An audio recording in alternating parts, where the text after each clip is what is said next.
하는 말씀을 보도록 하겠습니다. 출애굽기, 출애굽기 1장, 출애굽기 1장 15절부터 있습니다. 지난 주에는 14절까지 했죠.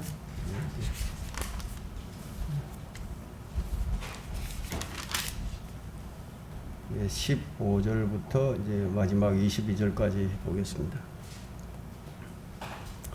다 찾으셨습니까? 제가 읽겠습니다. 이집트 왕이 히브리 산파들에게 말하니 한 사람의 이름은 시프라이고 또 한 사람의 이름은 푸아인데 그가 말하기를 너희가 히브리 여인들에게 산파 일을 수행할 때 출산대 위에 있는 아이들을 살펴 아들이거든 죽이고 딸이거든 살려주라 하더라. 그러나 그 산파들은 하나님을 두려워하여 이집트 왕이 그들에게 명한 대로 하지 않고 산의 아이들을 살려주었더라. 이에 이집트 왕이 그 산파들을 불러 말하기를 너희가 어찌 이같이 행하여 산의 아이들을 살려주었느냐 하니 그 산파들이 파라오에게 말하기를 히브리 여인들은 이집트 여인들과 같지 않고 건강하여 산파가 그들에게 도착하기 전에 해산하나이다 하더라. 그러므로 하나님께서 그 산파들을 선히 대하셨으며 백성들은 번성하고 매우 강성해지더라. 산파들이 하나님을 두려워하였으므로 그분께서 그들의 집안을 융성케 하셨더라. 그러나 파라오는 그의 모든 백성에게 명하여 말하기를 태어난 아들은 다 강에다 버리고 딸은 다 살려주라 하더라. 오늘 이 설교의 제목은 하나님을 두려워할 때 얻게 되는 복. 하나님을 두려워할 때 얻게 되는 복. 이미 우리는 이 말씀을 읽을 때 이 하나님을 두려워할 때 얻게 되는 복이 어떤 것인지 이미 그 내용을 다 이제 간파하셨을 것입니다. 좀 더 구체적으로 이제 살펴보도록 하겠습니다. 어느 시대나 이 정복자들은 정복을 하게 되면은 이 피정복자들을 다루는 정책을 쓰게 됩니다. 이것은 역사가 증명해주고 있죠. 이제 우리나라는 정복자이기보다는 피정복자의 신세를 거의 면한 적이 없었습니다. 자, 여러분 이제 아시다시피 일제 36년간의 이 피정복자의 생활을 우리가 했는데요. 그때 이제 성시를 바꿨어요. 아예 이제 우리말을 이제 쓰지 못하도록 일본말을 이제 학교에서 이제 가르쳤죠. 이와 같이 이 정복자들은 피정복자들은요, 그냥 정복하는 자의 종이 되는 법입니다. 이스라엘이 피정복자가 되었을 때 유대인들을 우대해주고 그들을 보호해주는 정복자들은 역사상 단 한 번도 없었습니다. 하나님의 백성 유대인들은 언제나 박해의 대상이었어요. 그러니까 요셉이 살아있는 동안에는 잠깐 평안을 맛보긴 했지만 요셉이 죽자 거의 50년이 지나지 않아서 학대를 받기 시작을 했습니다. 이제 8절에 보게 되면 1장 8절에 보게 되면 그때 요셉을 모르는 새 왕이 일어나서 이집트를 다스리는데 했죠.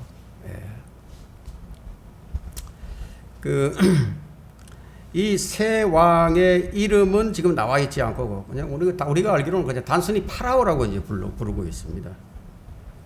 그러나 그가 이제 힉소스 왕들 중에 하나라는 데는 의심의 여지가 없는 것이 이사야 52장 4절에서 밝혀주고 있기 때문입니다.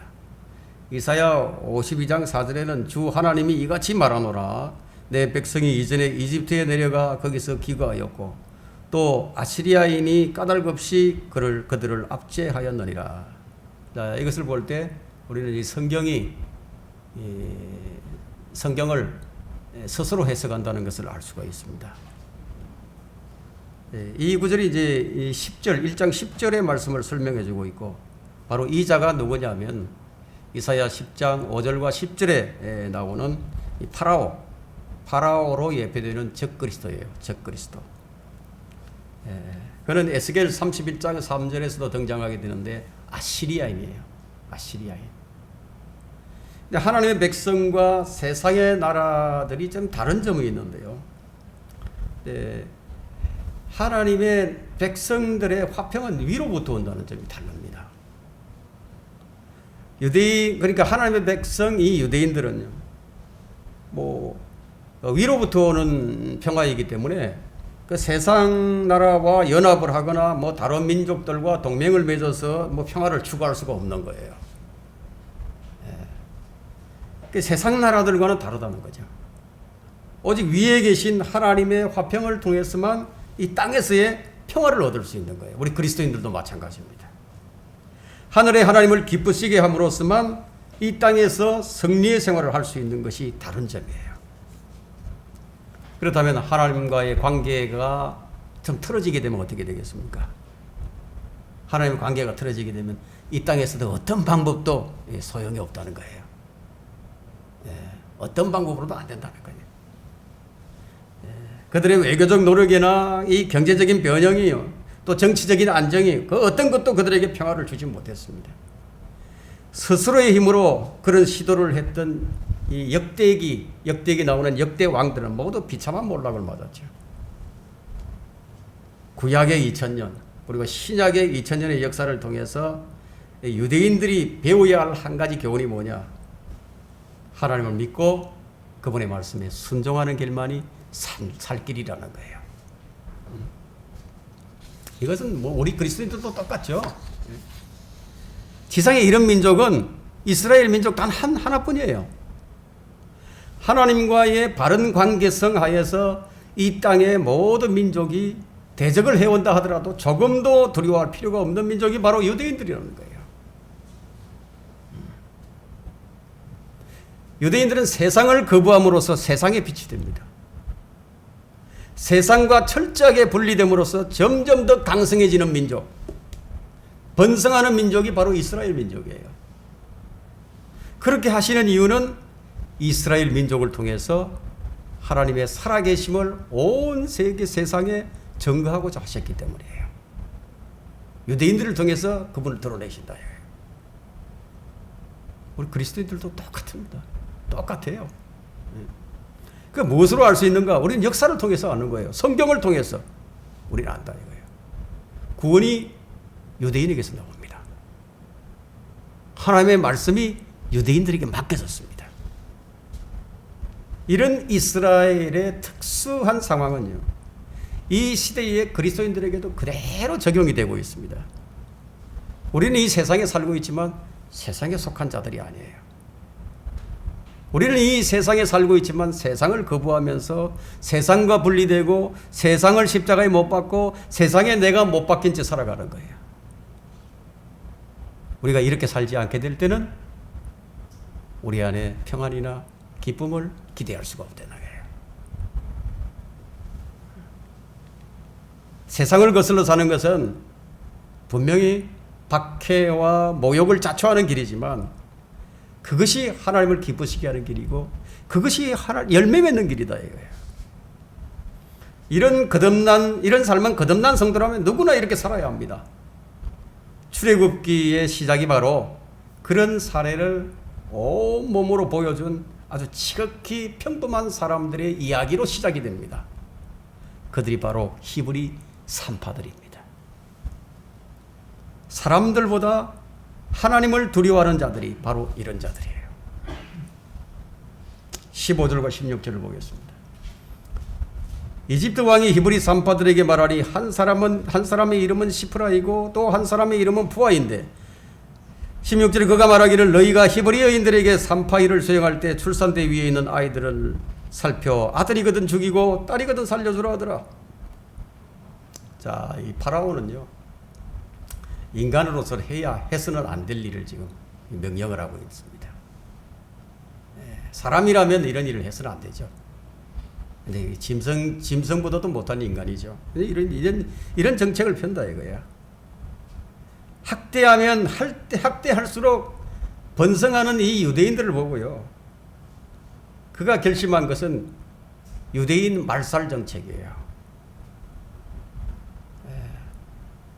히브리 산파들에게 내려진 명령은 딸아이는 살려주고 사내아이는 죽이라는 명령입니다. 이런 명령의 배후자의 배후에는 누가 있겠습니까? 이런 명령의 배후에는 바로 마귀가 있다 이거예요. 이것이 바로 마귀의 계획이에요. 여자의 씨를 통해 태어날 메시아를 사전에 차단시키려는 거예요. 그리고 히브리 남자들을 제거시킴으로써 다윗은 물론이거니와 다윗의 자손 예수 그리스도의 탄생까지 다 막아버리려는 거죠. 자, 이 역사에는 눈에 보이는 역사가 있고 눈에 보이지 않는 역사가 있습니다. 자, 파라오가 이스라엘의 남자아이들을 죽이라고 명령을 내린 것, 이 죽이게 한 것은 이게 눈에 보이는 역사예요. 그러나 창세기 3장 15절에서부터 이어져 내려오는 이 여자의 씨에 대한 마귀의 적대감과 그들을 사전에 제거시키려고 하는 이런 계획은요, 보이지 않는 역사예요. 마귀는 수차례에 걸쳐서 메시아의 맥을 끊어버리려고 하는 집요한 시도를 해왔습니다.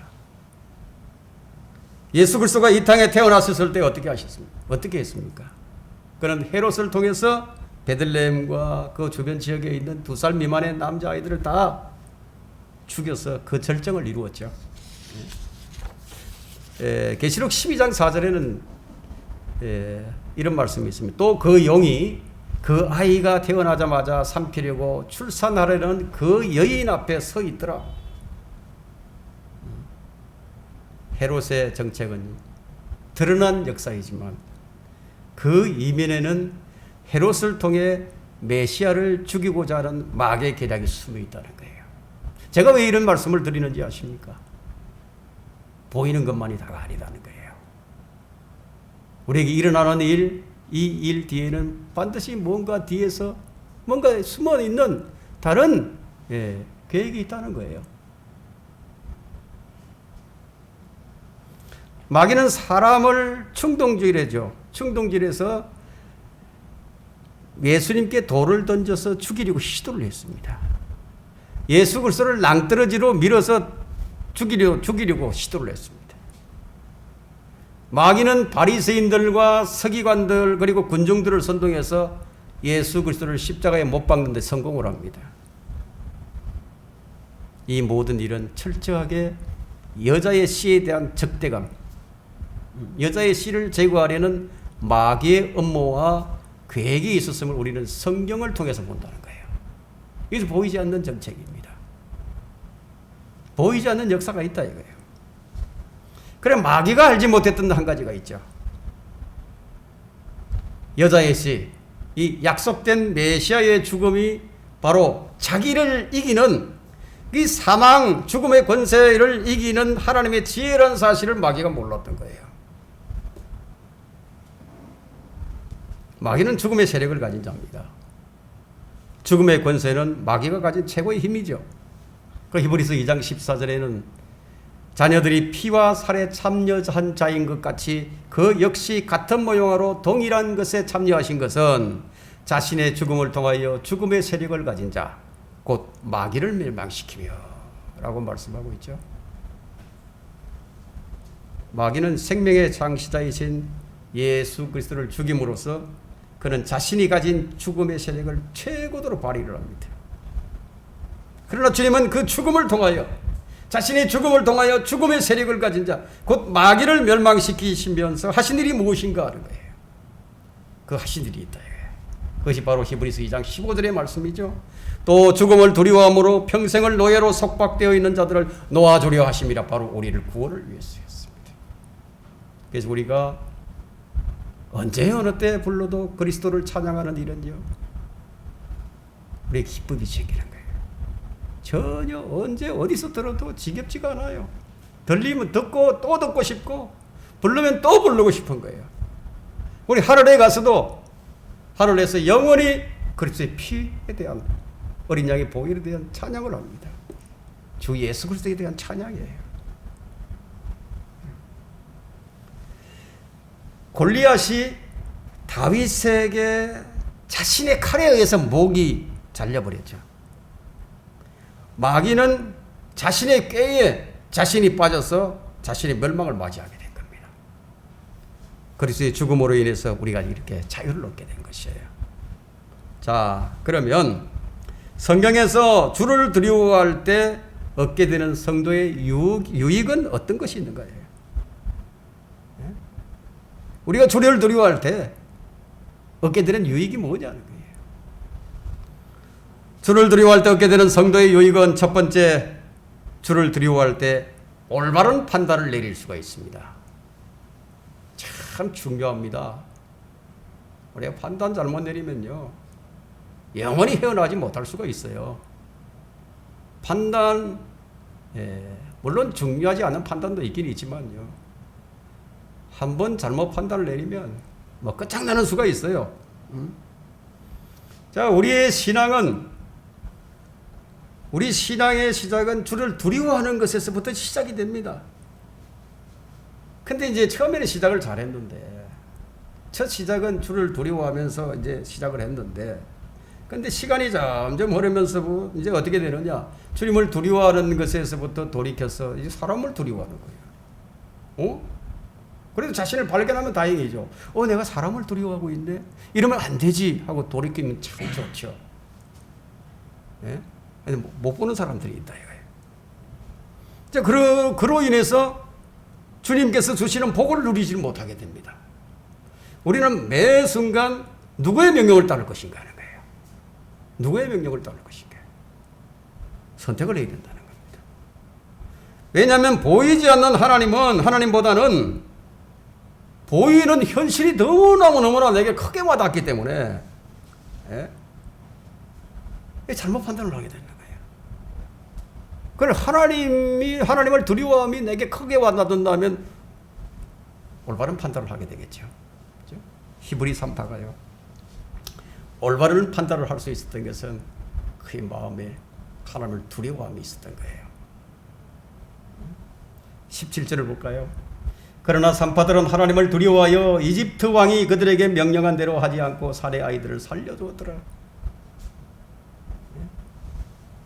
힘없는 산파가요, 왕명을 받았을 때 그들이 취할 수 있는 선택의 폭은 매우 좁아요. 폭이 거의 없어요. 그럼에도 불구하고 그들은 어떻게 했는가 보세요. 파라오보다도 하나님을 더 두려워했죠. 주님을 다 버리고 도망갔던 제자들이에요. 이제 성령께서 임하시던 변화를 받게 되는 거예요. 부활의 주님을 만나고 부활의 정인이 되면서 성령께서 임하시고 이제 어떻게 되느냐. 여러분, 이 사도행전 4장 19절 한번 펼쳐보십시오.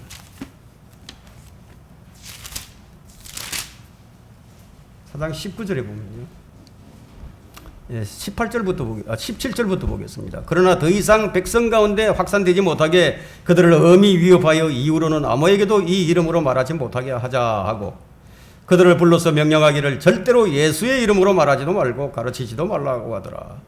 그러나 베드로와 요한이 그들에게 대답하여 말하기를 하나님 앞에서 너희에게 경청하는 것이 하나님께 경청하는 것보다 더 옳은 일인지 판단하라. 우리는 보고 들은 일들을 말하지 아니할 수 없노라 하더라.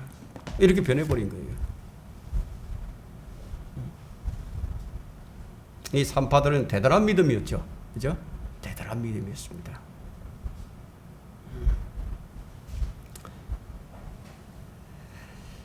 이 산파들은 하나님을 두려워함으로써 그 누구도 거역하지 못하는 왕의 악한 명령을 거부해버렸어요. 이들이 안 것은 몸을 죽일 수는 있으나 혼을 죽이지 못하는 사람을 두려워하기보다는 혼과 몸을 모두 멸하실 수 있는 하나님을 알았기 때문이에요. 우리는 하나님을 알아도 이렇게 알아야 된다는 거예요. 제대로 알아야 됩니다. 우리는 여기서 이들의 믿음이 결기를 배워야 합니다. 이 여인들은 믿음의 영웅 못지않아요. 믿음의 영웅들, 히브리서 11장에 나와 있는 믿음의 영웅들 그 이상으로요, 위대한 믿음의 소유자들입니다. 주를 두려워하면 바른 판단을 내린다는 거예요. 주님을 두려워할 때 우리는 해야 할 일과 하지 말아야 할 일을 분명하게 알게 됩니다. 주를 두려워하는 것이 무엇인지는 잠언 8장 13절에 그 정의가 내려져 있습니다. 잠언 8장 13절에는요. 주를 두려워하는 것은 악을 미워하는 것이라. 여러분, 악을 미워하지 않는 것. 악에게 동조한다. 응? 거짓에 동조한다. 그건 주님 두려워하는 게 아니에요. 뭐 말로는 누가 주님을 두려워하지 못하겠습니까? 아니, 진정한 두려움은 악을 미워하고 악에서 떠나는 거예요. 주를 두려워하면 악에서 떠나게 되어 있습니다. 잠언 16장 6절에는 죄악은 자비와 진리로 정결케 되나니 사람들이 주를 두려워함으로 악에서 떠나게 되느니라. 그렇다면 무엇이 최우선입니까? 하나님 두려워하는 게 최우선이에요. 하나님의 법이 최고의 권위예요. 하나님의 법이 최고의 존엄이에요. 김정은이가 최고의 존엄이 아니에요. 그럼에도 우리는 주를 두려워하는 자들을 보기가 매우 어려운 시대에 살아갑니다. 산파들이 주를 두려워함으로 생겨난 결과가 무엇입니까? 이 두 사람이 하나님을 두려워함으로써 얻어진 결과가 뭐냐는 거예요. 두 명의 산파로 인해서 파라오의 계획은 물거품이 되어버린 거예요. 이것이 마귀의 계략을 무산시킨 거예요. 무산시켰다 이거예요. 이 두 사람이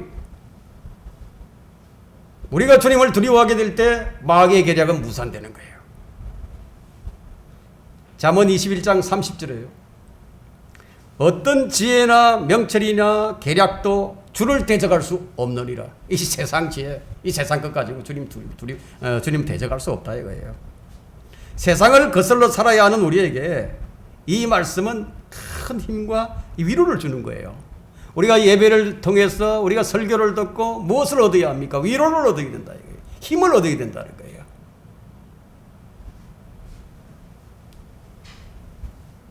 누구라도 주를 두려워할 때 하나님은 그들을 통해서 자신의 선하신 뜻을 이루십니다. 여러분 생각해 보세요. 하나님께서 나를 통해서 그분의 뜻을 이루신다. 얼마나 영광스러운 일입니까? 네? 주를 두려워할 때 우리는 하나님을 영원롭게 하실 수 있어요. 오늘날은 교회에서 주님을 두려워하는 그런 설교가 사라져버리고 그냥 뭐 사랑에 관한 설교만 넘쳐나고 있죠. 그렇게 된 까닭은 주님을 두려워하지 않는 이 풍조가 지금 만연해 있기 때문이에요. 보세요. 뭐 하나님 두려워하는 사람들이 있는가? 자, 지금 코로나로 인해서 통제사회가 되고 있는 지금이 우리의 믿음을 시험하는 아주 좋은 계기가 될 수 있습니다. 우리가 히브리 산파들이 지녔던 하나님을 두려워함을 지니지 못한다면요, 우리 삶 가운데서 악을 결단코 피할 수가 없게 됩니다. 결코 우리를 향해서 눌러오는 이 세상의 조류들을 우리가 거부할 수 없게 되어버리는 거예요. 여러분, 우리를 향한 위협은 계속됩니다. 그냥 단회적으로 그냥 일회성으로 끝나는 게 아니에요. 올바른 판단을 할 수 없는 사람은 주님 두려워하는 사람이 아닙니다. 여러분, 이걸 아셔야 된다 이거예요.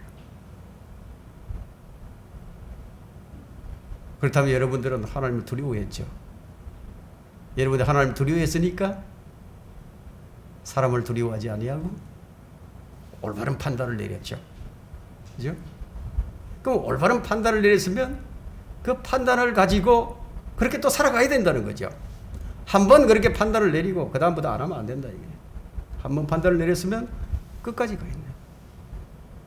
올바른 판단을 해야 된다 이게요. 주님은 마땅히 두려워하심을 받아야 하실 분이에요. 특히 주의 말씀을 듣는 이런 자리는요, 우리가 더욱더 주님을 두려워해야 할 자리예요. 왜냐하면 시편 89편 7절이 말씀하기를 하나님께서는 성도들의 집회에서 심히 두려움을 받으셔야 할 분이시며, 우리 집회에서, 우리 모임에서 주의 주위에 있는 모든 자들에게 경외함을 받으셔야 할 분이시니라. 여러분, 우리가 경배드리는 이 자리가 바로 이런 자리입니다. 예. 참된 경배는요, 누구에 의해서 드려지느냐? 영과 진리로 드려지는 경배는 누구에 의해서 드려지느냐 이게. 예? 합당한 예배는 누구에 의해서 드려지느냐 이게. 주를 두려워하는 자들에 의해서 드려집니다. 지식과 지혜는 주를 두려워함으로부터 시작이 되죠.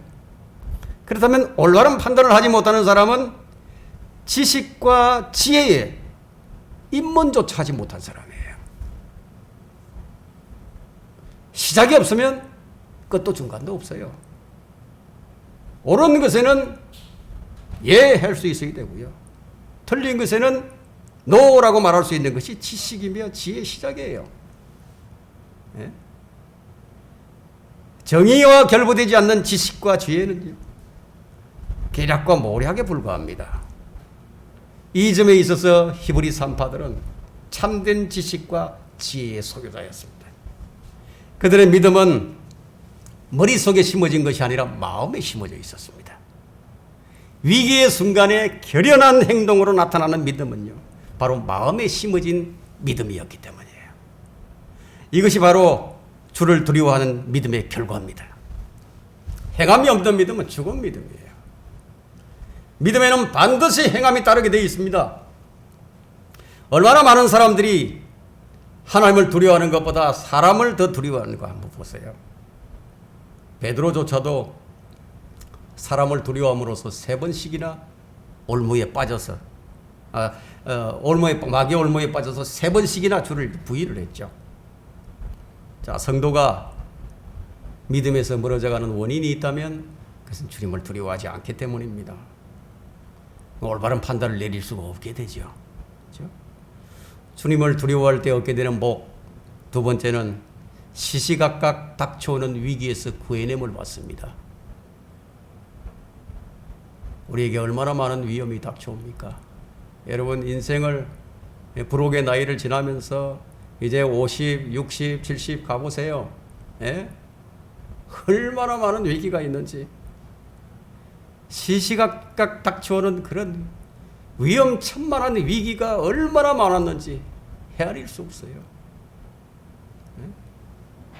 다 구해냄을 받는 거예요. 우리가 사는 세상 불안전한 세상입니다.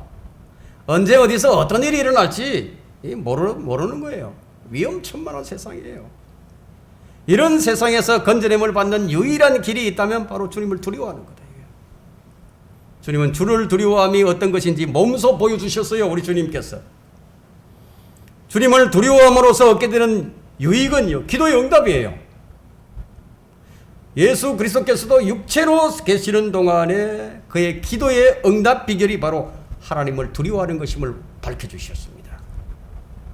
여러분, 히브리서 5장 7절을 한번 펼쳐보십시오.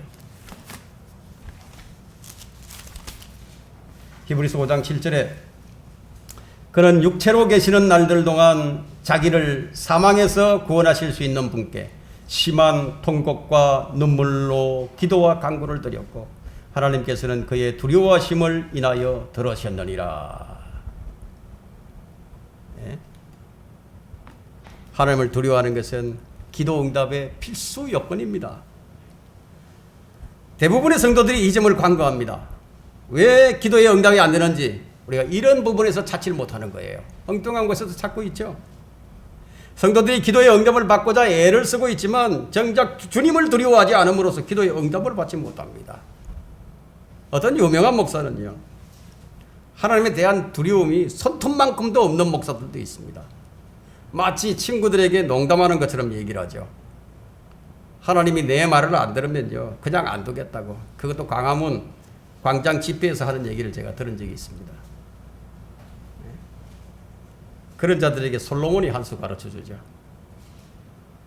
잠언 1장 28절과 29절에 그때 그들이 나를 부를 것이나 내가 대답하지 아니하겠고 그들이 일찍 나를 찾을 것이나 나를 만나지 못하리니 이는 그들이 지식을 싫어하며 주를 두려워하기를 원치 아니하였습니다. 예, 여러분, 하나님, 전능하신 하나님, 거룩하신 하나님, 위대하신 하나님, 그런 분을 농담 삼아서 얘기해서 되겠습니까? 생각을 해보시라고요. 왜 농담 삼아서 얘기를 하죠? 두려워하지 않으니까.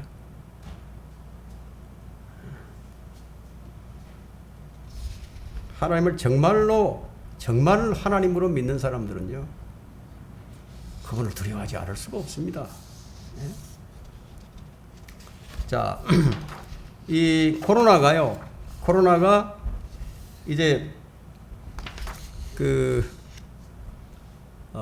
이 사람들이 내 말을 안 들어주는 때가 있죠. 서로 대화를 하는데 내 말을 안 들어줘. 참 좀 기분이 나쁘죠. 같이 대화를 하고 있는데 말을 듣는 둥 마는 둥 해버린다 이거. 그 사람을 정말 얼마나 우습게 봤으면은 이 듣는 척도 하지 않느냐고 매우 불쾌해지잖아요. 하나님께서 불순종하는 성도들을 향해서 야, 내가 얼마나 우습게 보였으면은 내 말을 흘려버리고 무시하느냐. 왜 내 말을 우습게 여기는 사람에게 어떤 도움을 주려 하겠는가 하는 거예요. 하나님 두려워하지 않으면요, 기도 응답이 없어요. 못 받아요. 주를 두려워하는 사람은 악에서 떠납니다. 잠언 3장 7절에 네 자신의 눈에 현명하게 되지 말라. 주를 두려워하고 악에서 떠나라. 주를 두려워하면 반드시 악에서 떠나게 되어 있습니다. 이 히브리 산파들은 우리는 이 히브리 산파들을 통해서 우리가 이 진리를 확인할 수 있는 거예요. 그들은 파로의 악한 명령을 떠났습니다. 그렇게 함으로써 죽음이 내게 돌아온다 하더라도 주님을 두려워한다면 그것을 떠나는 거예요. 산파들이 얼마나 지혜로운가를 한번 보세요. 18절 볼까요? 이에 이집트 왕이 그 산파들을 불러 말하기를 너희가 어찌 이같이 행하여 사내 아이들을 살려주었느냐 하니 19절에 그 산파들이 파라오에게 말하기를 히브리 여인들은 이집트 여인들과 같지 않고 건강하여 산파가 그들에게 도착하기 전에 해산하나이다 하더라.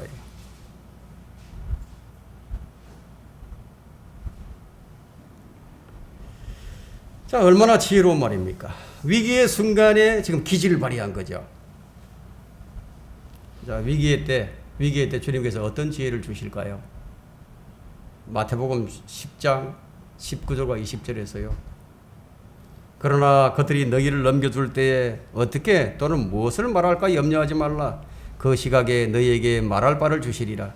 말하는 이는 너희가 아니라 너희 안에서 말씀하시는 너희 아버지의 영이시리라. 우리 앞서간 선교자들이 있습니다. 우리 앞서간 순교자들, 우리 앞서간 믿음의 선진들은요, 이런 이유로 인해서 두려워하지 않았습니다. 주님은 제자들에게 분명히 말씀하셨어요. 또 너희는 몸은 죽여도 혼은 죽일 수 없는 자들을 두려워하지 말고 오히려 혼과 몸을 모두 지옥에서 멸하실 수 있는 그분을 두려워하라. 이런 믿음이 어디에서 드러나게 됩니까? 예? 이런 믿음이 이 말씀을 그대로 마음에 심고 그대로 자신에게 적용하는 자는 그의 믿음이 드러나는 거예요. 믿음은 드러나는 거예요. 믿음이 있는 자는 주를 두려워합니다. 믿음이 있다면 주를 두려워하는 것으로 드러난다 이거예요. 그리스도인들이 국가의 명령이나 이 세상의 법이 하나님의 법과 어긋나게 될 때 어떻게 처신해야 하는지를 지금 분명하게 보여주는 구절입니다. 우리는 모든 세상의 법에 순종을 하되 하나님께 순종하는, 하나님의 법을 불순종하게 하는 모든 법에 대해서는 아니라고 대답을 해야 됩니다. 해야 된다 그렇게. 왜냐하면 하나님의 법이 상위법이에요. 하나님의 법이 그 법을 순종함으로써 발생하게 되는 이 세상에 주는 모든 불이익과 박해, 우리 그것들을 감수를 해야 된다는 거예요. 개구리는 미지근한 물에 넣으면요, 그 물이 뜨거워지는 것을 감지하지 못하고 그냥 삶아져 죽습니다. 제가 두려워하는 것은요, 우리 성도들이 개구리처럼 되지 않을까. 이것이 좀 두렵습니다. 정부가 코로나를 핑계 삼아서 예배를 통제하기 시작했죠. 예배 인원을 제한하기 시작했고요. 지금은 급기야 비대면 예배만 허용하고 있습니다. 처음에는 마스크를 쓰라 이거예요. 그 다음에 음식을 먹지 말라 이거예요. 그럼 좌석수의 30%만 모이라 이거예요. 그 다음에 20%만 모이라요. 이제는 19명까지만 허용을 합니다. 앞으로 코로나가 만약 더 심해진다면 어떻게 될까요? 아예 모임 자체를 갖지 못하게 할 수도 있습니다.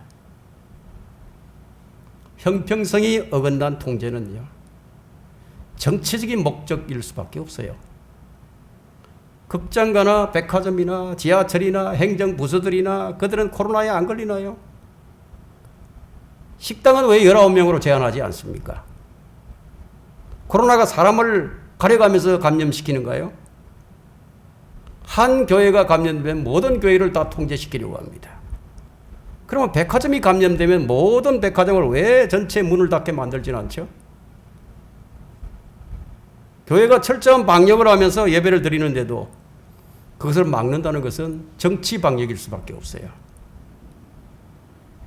로마의 대박해가 시작되었을 때 그리스도인들은 카타콤이라는 지하 무덤에서 모임을 가지고 예배를 드렸습니다. 어떤 압제에도 굴하지 않았던 것이 초기 기독교의 모습이에요. 그들은 자기 생명을 잃으면 살리라는 주의 말씀을 사실 그대로 믿은 사람들이었습니다. 우리는 지금 그들의 믿음의 발바닥도 못 쫓아갑니다. 사람들은 점점 통제 사회에 익숙해져 갑니다. 그러면서 믿음이 파괴되고 있습니다. 하나님을 두려워하기보다는 사람들을 더 두려워합니다. 견고한 신뢰는요, 어디서 나오는가? 주님을 두려워하면서 나옵니다. 잠언 14장 26절에 주를 두려워하는 것에는 견고한 신뢰가 있으니 그의 자녀들에게 피난처가 있으리라. 성도들마다 주님을 신뢰하는 정도의 차이가 있습니다. 이것은 주님을 두려워하는 것의 차이라고 볼 수 있는데요. 신뢰라는 것은 주님을 두려워할 때 자동적으로 따라오게 되어 있는 거예요. 성도들이 자신이 하는 일에 확신이 없는 경우는요, 주로 두 가지 원인이 있습니다. 두 가지 원인에서 비롯되는데, 하나님을 두려워하지 않는 것이 첫 번째예요. 믿음의 근거가 되는 말씀에 대한 지식이 부족이 두 번째예요. 자, 우리는 히브리 산파들이 의심과 불신 가운데 순종했다고 생각할 수 없어요. 그들은 의심하면서 불신하면서 순종하지 않았어요. 그들은 분명한 강한 확신 가운데 파라오의 명령을 거부하고 사내 아이들을 살렸습니다. 그들은 갈등하거나 생각해 보지 않았어요. 우리는 이 점을 유념해야 합니다. 19절을 보게 되면 압니다. 17절을 보면요. 그러나 산파들은 하나님을 두려워하여 이집트 왕이 그들에게 명령한 대로 하지 않고 사내 아이들을 살려주었더라. 이들이 왕의 명령을 어긴 것은 벼랑 끝에서는 믿음이 아니라면 결코 하지 못했을 겁니다. 무엇이 그들로 이런 행동을 하게 한 것인가요? 그들은 하나님이 어떤 분이신가를 알았던 겁니다. 여러분, 하나님의 어떠하심 어느 정도 알고 계십니까? 하나님을 모르고서는 현실에서 이렇게 결단하기란 쉽지가 않습니다. 저는 여러분들이 이 말씀을 소홀히 듣지 말고 마음에 잘 새겨서 실제 우리 생활에 적용하기를 바랍니다. 산파들이 주를 두려워한 것에 대한 결과는 무엇을 가져왔는가? 주를 두려워하는 것은 사망의 덫에서 벗어나게 하는 생명의 셈이니라. 잠언 14장 27절의 말씀과 같이 생명을 살리는 일이에요. 생명을 살리는 일. 어리석은 사람들은 주를 두려워하면서 떠나서 죽음의 길로 달려가며 생명을 구하지 않지만 그 끝이 죽음인 줄 몰라요. 진정으로 사는 길이 어디 있는지 모르기 때문이에요. 성경이 말하는 것처럼 사람에게 옳게 보이는 길이 있으나 그 끝은 죽음의 길이니라. 우리가 무엇을 두려워해야 할 것인가 하는 거예요. 우리는 오늘 이것을 정확하게 배워야 합니다. 주를 두려워할 때 얻게 되는 성도의 유익은 세 번째, 하나님께서 선대하시며 강성하게 하십니다. 20절을 보게 되면 그러므로 하나님께서 산파들을 선대하셨으며 백성들은 번성하고 강성해지더라. 여러분, 주를 두려워하게 되면 지상에서 이제 얻는 복이 있는데요. 그것이 바로 장수의 복입니다. 오래 사는 복이에요. 우리가 오래 살고 싶다면 주님을 두려워하면 돼요. 아무리 몸을 단련하고 뭐 건강을 지키려고 하지만 주님을 두려워하지 않다면 뭐 아무 소용없어요. 예? 잠언 10장 27에 주를 두려워하면 장수하려니와 주를 두려워하면 장수하려니와 악인의 연수는 짧아지리라. 인간 장수의 비결은 뭐 스포츠, 뭐 과학이나 뭐 의학적인 그런 의학적인 관점에서 접근하는 것보다는요, 우리가 부모에게 부모에게 효도하는 것이, 부모를 공경하는 것이 장수의 비결이고요. 주님을 두려워하는 것이 훨씬 더 과학적이에요.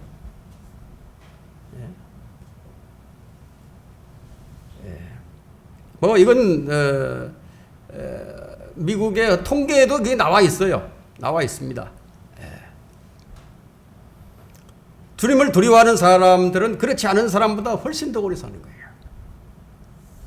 주를 두려워하는 자들이 많은 국가는 부강합니다.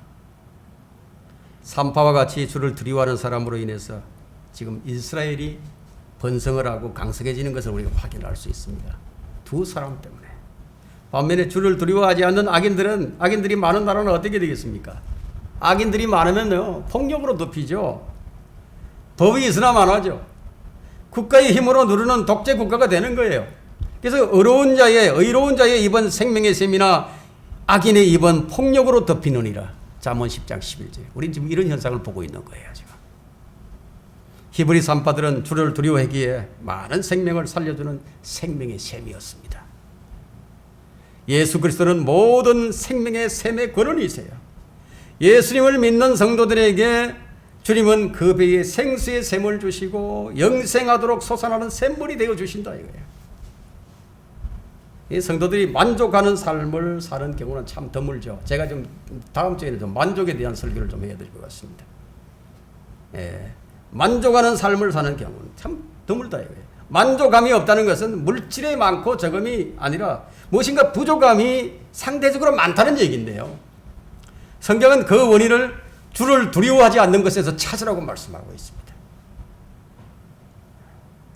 시편 34편 9절과 10절에는 한번 찾아볼까요? 시편 34편. 시편 34편 9절과 10절. 오 너희 주의 성도들아 주를 두려워하라. 그를 두려워하는 자들에게는 부족함이 없도다. 젊은 사자는 궁핍하여 굶주려도 주를 찾는 자들은 모든 좋은 곳에 부족함이 없으리라. 주님을 두려워한다는 것이 이제 모든 필요를 주님께로부터 받을 수 있는 공급받는 가장 좋은 방법이 되는 거죠. 실제로 자 히브리 산파들에게 주신 이 복은요, 자 이루 말할 수 없이 많아요. 한번 헤아려 볼까요? 그들의 이름이 성경에 기록이 되어 있습니다. 그들의 믿음이 후대에 지금 이렇게 언급되고 있고 지금 설교되고 있습니다. 그들은 당대에도 주님의 복을 받았어요. 그들의 가정이 바로 섰습니다. 21절에 나오죠. 집안이 강성해졌다고. 모든 일은 하나님을 두려워했기 때문에 얻어진 결과예요. 주를 두려워하는 것은 생명으로 이끄는 것이니 그것을 행하는 자는 만족하게 거할 것이요 그는 재앙을 만나지 아니하리라. 잠언 19장 23절이에요. 이미 우리 앞에서 주를 두려워하는 것이 생명의 셈이라는 사실을 우리가 살펴보았습니다. 주를 두려워하게 되면 뭐 사람들에게 불이익을 당하고 사람들에게 뭐 낭패를 당할 것 같지만요, 결국 그렇지가 않아요. 순교는 아무나 하는 것이 아니에요. 하나님께서 허락하셔야만 하는 것이지, 마귀와 세상이 아무리 나를 대적해와도요, 주님 허락하지 않으면 나는 안 죽어요. 주님 허락하셔야 돼요. 지금 성경이 말하는 것은 일반적인 진리입니다. 특수한 상황에서 주님은 성도들의 죽음을 허락하실 수도 있어요. 그러나 일반적인 경우에는요, 주님을 두려워하게 되면 마귀의 올무에서 벗어나게 되고요, 아주 좋은 것들로 지금 포장되어 있는 이 세상의 모든 악으로부터 자신을 지키게 되는 거예요. 만약에 아담과 이브가 주님을 두려워했다면 어떻게 됐을 것 같습니까? 그들은 결코 재앙을 당하지 않았겠죠. 저주를 받지 않았겠죠. 삼손이 주님을 두려워했다면요, 어떻게 될 것 같습니까? 롯이 주님을 두려워했더라면요, 그의 인생이 그렇게 허망하게 끝나지는 않았을 겁니다. 히브리 산파들은 주님을 두려워함으로써 파라오에게 죽임을 당한 것이 아니라 오히려 흡족하게 지냈고 재앙을 당하지 않았습니다. 주를 두려워함으로 얻어지는 것은 무엇인가 하면요, 잠언 22장 4절에 나옵니다. 겸손함과 주를 두려워함으로 말미암아 부와 명예와 생명이 있느니라. 의학적인 복만 얘기하는 게 아니에요. 실제적으로도 이렇습니다. 진정한 축복이 무엇입니까? 주를 두려워하는 것이 내게 있다면 그것이 진정한 축복입니다. 주를 두려워하는 것이 모든 것을 다 얻을 수 있는 비결이거든요. 죄인이 100번 악을 행하고 그의 날들이 길지라도 하나님을 두려워하는 자들, 곧 그분 앞에서 두려워하는 자들이 잘 될 것임을 내가 분명히 아노라. 전도서 8장 12절입니다. 현 시대의 설교들이요, 축복의 비결을 설교하고 있지만 진정한 축복의 비결이 주님을 두려워하는 거예요. 여기 있습니다. 주님을 두려워함으로써 우리는 지혜를 얻을 수 있고, 지식을 얻을 수 있고, 명철을 얻을 수 있고, 장수를 얻을 수 있고, 또 생명의 샘을 지니게 되고, 기도도 응답이 되고, 큰 확신을 가지게 되고, 필요한 모든 것들을 다 얻을 수 있고, 흡족하게 된다 이거예요. 흡족하게 지내고 재앙을 당하지 않게 되고, 재물과 명예가 따라오게 되고, 다 잘 된다는 거예요. 이것이야말로 성경이 말하고 있는 복 중의 복이라고 할 것입니다. 주님은 주를 두려워하는 자들을 위해서 아주 선한 것들을 쌓아두셨습니다. 여러분 한번 찾아볼까요? 시편 31편 39절입니다.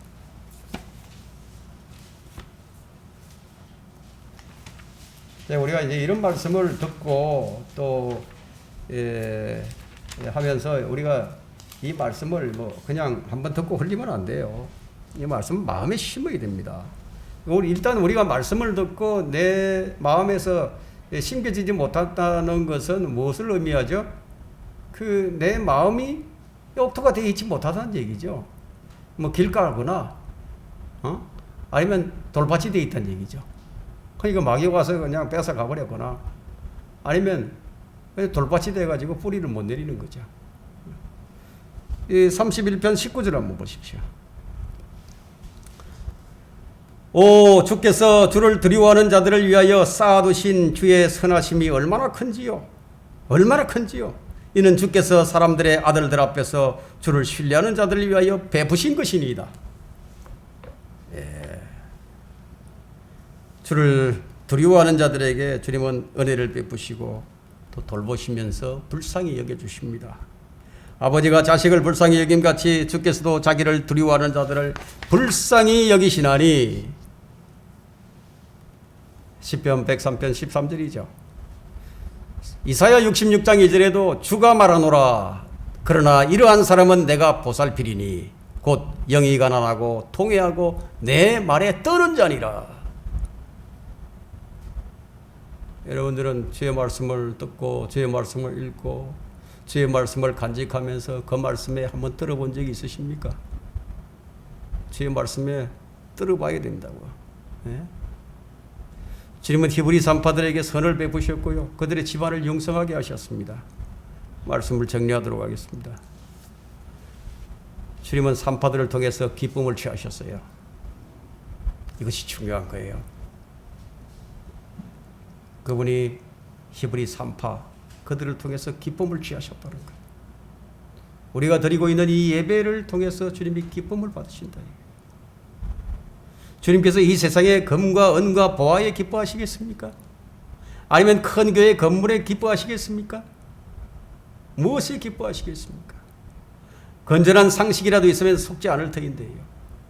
옳고 그름을 무시한 채로 자신의 유익을 위해서 주님을 두려워하지 않고 악에서 떠나지 않는 자들을 통해서 기쁨을 취하시겠습니까? 예? 악에게 동조하고요, 악을 버리지 않고요, 적당히 눈 감아주고요,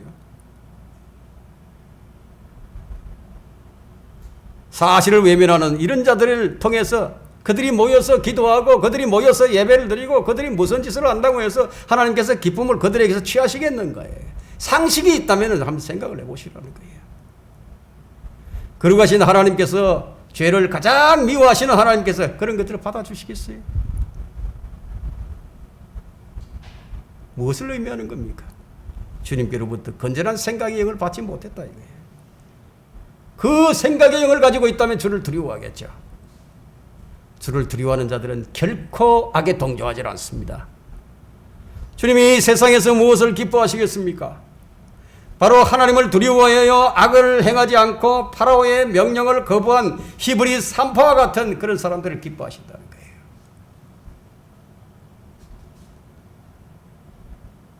내 모든 것을 다 잃더라도 주를 위해서라면 주를 따르겠습니다. 가장 기뻐하시는 거예요. 주께서 자기를 두려워하는 자들과 그의 자비를 바라는 자들에게 기쁨을 취하시는도다. 시편 147편 11절 말씀입니다. 우리는 성경을 깊이 있게 보는 안목을 길러야 됩니다. 여자의 씨를 말살하기 위해서 마귀는 세상의 절대 권력자인 파라오를 이용을 했습니다. 사용을 했다 이거예요. 파라오가 마귀가 내민 비장의 카드였다면은 하나님께서는 여자의 씨를 보호하기 위해서 이 세상에서 가장 약하지만 하나님을 두려워하는 산파들을 사용하셨다는 거예요. 하나님께서는 약하고 어리석고 천해 보이는 것들을 택하셔서 강한 것들을 부끄럽게 하신다고 고린도전서 1장 26절부터 쫙 나오죠. 여러분이 어떤 사람이 되어야 할지 주께서 지금 보고 계시는 거예요. 다 보신다 이거예요. 반드시 우리 믿음을 시험하십니다. 산파들은 파라오의 질문에 지혜롭게 대답을 합니다. 어찌 보면 거짓말이죠. 거짓말처럼 보인다 이거예요. 예. 근데 산파들이 할 수 있는 최선의 대답이었어요. 실제로 히브리 여인들은 아이를 낳는 데 있어서 이 산파의 도움이 별로 필요하지 않는 그런 여인들이었습니다. 왜냐하면요, 하나님께서 이 아브라함과 이삭과 야곱에게 주신 그 언약대로 씨들을 번성케 해주신다는 약속이 있기 때문이에요. 씨를 제거하려는 파라오의 정책의 실패는 오히려 히브리 백성의 수가 더 늘어나고 강대하게 되어버렸습니다. 이제 하나님께서는 주를 두려워하는 사람들에게 어떻게 복을 주시는지 지금 우리에게 보여주십니다. 뿌린 대로 거둔다는 법칙이 그대로 성취되고 있죠. 하나님께서는 결코 성도들이 행한 의로운 행실에 대해서 잊지 않으십니다. 결코 잊으시는 분이 없어요. 주님은 보상해 주시는 분이십니다. 그러나 믿음이 없이는 하나님을 기쁘시게 할 수 없나니 하나님께 나아가는 자는 그분이 존재하시는 것과 그분이 자기를 열심히 찾는 자들에게 보상해 주시는 분이심을 마땅히 믿어야 할지니라. 믿음으로 해야 된다. 우리는 믿음으로 생각하고 믿음으로 걷고 믿음으로 행하는 거예요. 22절을 봅니다. 22절에 그러나 파라오는 그의 모든 백성에게 명하여 말하기를 태어난 아이들은 다 강에다 버리고 딸은 다 살려주라 하더라. 강에다 버리고 살려주라. 이걸 볼 때 우리는 마귀의 공격이 한 번으로 끝나지 않는다는 걸 알게 됩니다. 한 번으로 끝나지 않아요. 파라오는 계속 거듭되는 실패에도 불구하고 포기하지 않아요. 히브리 사내 아이들을 이제 죽일 계획을 세우고 이제 실행을 하게 됩니다. 앞에서 우리가 살펴보았듯이 이 일은 전적으로 마귀가 기획하고 실행하는 마귀의 작품이었다 이거예요. 예? 그러나 히브리 여인들에게서 태어나는 사내 아이들은 다 죽지 않았어요. 악한 일에 대한 징계가 속히 집행되지 않으므로 파라오 같은 악인들이 계속해서 지금 악을 행하고 있죠. 이들은 지금 오히려 하나님의 오래 참으심을 자신들이 죄를 짓고 악을 행하는 기회로 삼고 있습니다. 하지만 결국 이들은 어느 날 갑자기 멸망할 것이며 죄 가운데서 죽게 될 것입니다. 하나님은 이런 파라오의 광적인 역사에도 불구하고 그가 상상할 수 없는 방법으로 이제 이스라엘의 구원자를 이집트 땅에서 태어나게 하셔서 그를 자라게 하실 거예요. 다음 시간에 계속하도록 하겠습니다.